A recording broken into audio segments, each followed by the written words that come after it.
cannot believe it.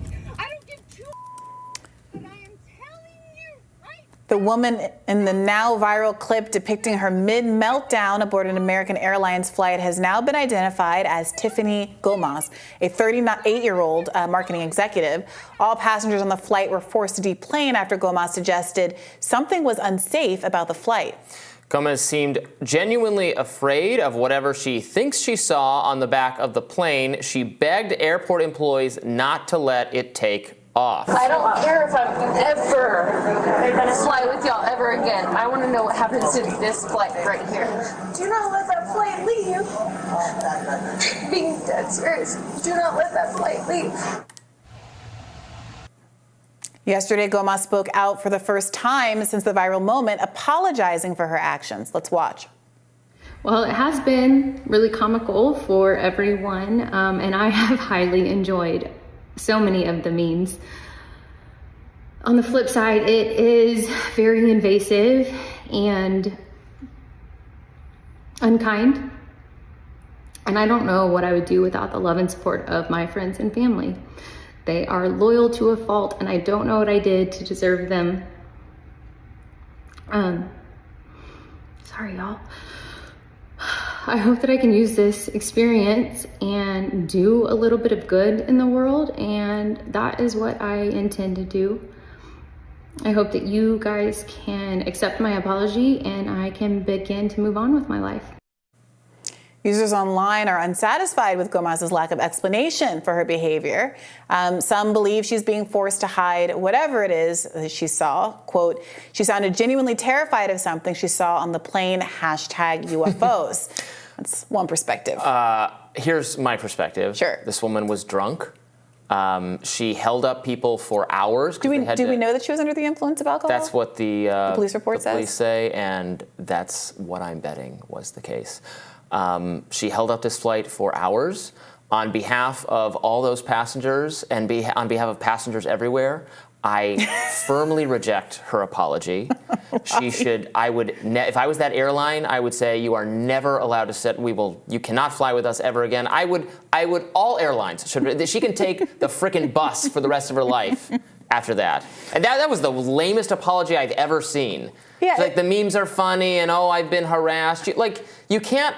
People think you can just get drunk in public and then imply that she came real close to, maybe she didn't actually commit a crime. She came real close to a false kind of police reporter, like you calling it a bomb threat type deal. That's how they handled what she said.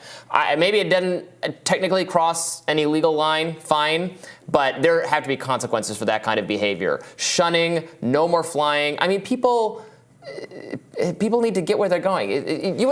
There's no worse experience than getting on the plane, waiting, having to get off, right? Yes, no worse experience. Okay. I understand you're being hyperbolic. Okay, I take your point. Let's just straw man this a little bit.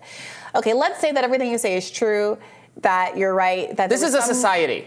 Control yourselves in public. Let's say that there's some, maybe there's alcohol abuse, but people also were wondering, is there some mental instability? It seemed like even with alcohol, many people wouldn't allege that folks aren't real, that they're seeing things. There seems to be something kind of hallucinatory about it.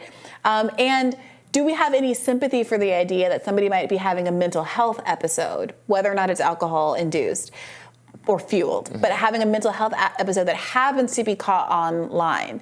So in addition to whatever charges you might face for obstructing this flight, calling it a bomb threat or whatever, you also are made famous on the internet at one of your lowest moments in a way that makes you feel compelled to give a public response. Do we have any sympathy for that? Well, look, I'm sympathetic with people who are struggling with substance abuse, if that's what it is, or even you're right, having otherwise healthy people can have a meltdown or something in public. And you're right, I agree with you that our ability now to capture everything on camera, I think, works toward the cancellation, the social punishment of people who don't deserve it, who just had a bad day. And I don't like the idea that all of us on our worst day now could be the end of your life if this happens in a even semi-public place, parking lots or grocery stores, those kinds of things.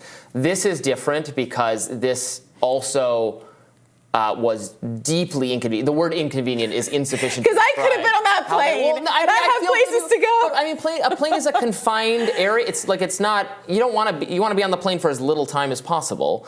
There are people traveling with children, business, family, all sorts of things. It is so disruptive to do that. So you can have a mental health episode in a lot of places, and you should be afforded some grace, because there, but for the grace of God, go all of us. Not on the airplane. Not on the airplane. Sorry. What do you make about this piece where people are asking, isn't it an indictment of our society? Not behind the wheel and not on an airplane. It's like that. Well, what do you make of people who are saying that isn't it an indictment of our society that she should even feel compelled to make a public response? Did she need to? Should she have? I guess if I was her, I would have probably just embraced. I would have just not said it, or maybe issued a written up statement of "I am so sorry" and this was awful. But even what does it say? The way that's required? She did it in a clout chasing way. To be perfectly so frank. I want to get to that. She did it in a how can I use this to launch myself to some greater sort of notoriety. So some people. Am I reading into that? That's how it looked like to me. Well, no, that's what I wanted to get to next. I mean, I did want to get to this point because it so much of the internet discourse, the Twitter discourse was, should we be reflecting on what it means that a person in the situation who went viral at a low moment unintentionally now feels like they have to answer the public because of how famous they've become as a result of simply being caught on video doing something. But she has to answer to the people she disrupted. There might have been people who were scared watching that happen. Go, is there a bomb or something on the plane? Point, Are Robby. there terrorists? She's not writing a letter to the other 200 people on that plane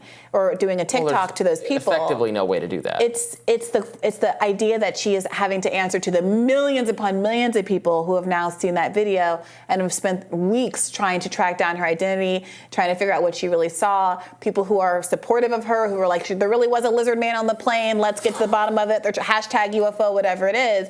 That's an interesting question. But let's get to your question about whether or not she is milking this for fame. She did seem to hint within her video that people should, quote, stay tuned, that there would be some kind of a deal, mental health. Yeah, we don't want any of that from you.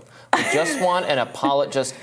My actions were embarrassing, I'm humiliated, and they were terribly inconvenient to others, and I'm very sorry, and I will never do anything like this again. I'm so sorry, thank you, end of statement. So the post says it's not immediately clear what project Gomez was preparing to unveil or when. However, her video ended with the message, quote, join me on my journey of promoting positive mental health and standing up against cyberbullying.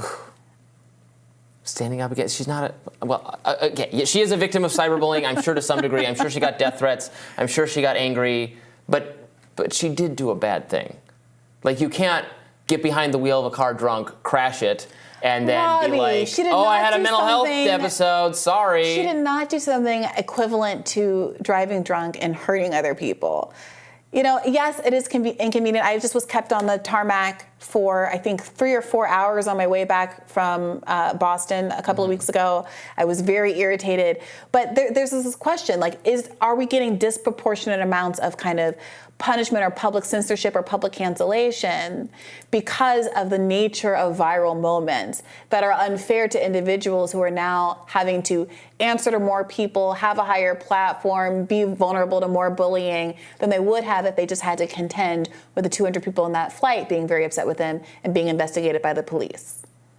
Yeah, I generally agree with that, but I don't know, there's something about having a bad. I felt the same way. During COVID, there were a couple times. Actually, I was traveling once, and people were. I struck up a conversation with somebody who actually had been drinking heavily because their plane had been deplaned, and they were all waiting, and they'd been there forever, and it was because there were some COVID non-compliant passengers who wouldn't mask or whatever, and so they had to make everybody get off the plane.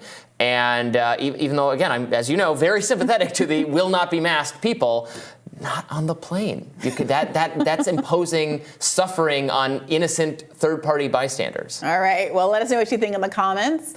And we'll let you know what's on Rising tomorrow. That's it. That's it for us for today. But we will be back on Tuesday. We're just kicking off the week. We're just getting started. It's only Monday, so there's much more to come. Be sure to like, share, and subscribe so you never miss any content. For those of you who prefer to listen while you're on the move, we're available anywhere you listen to podcasts. See you tomorrow. Bye-bye.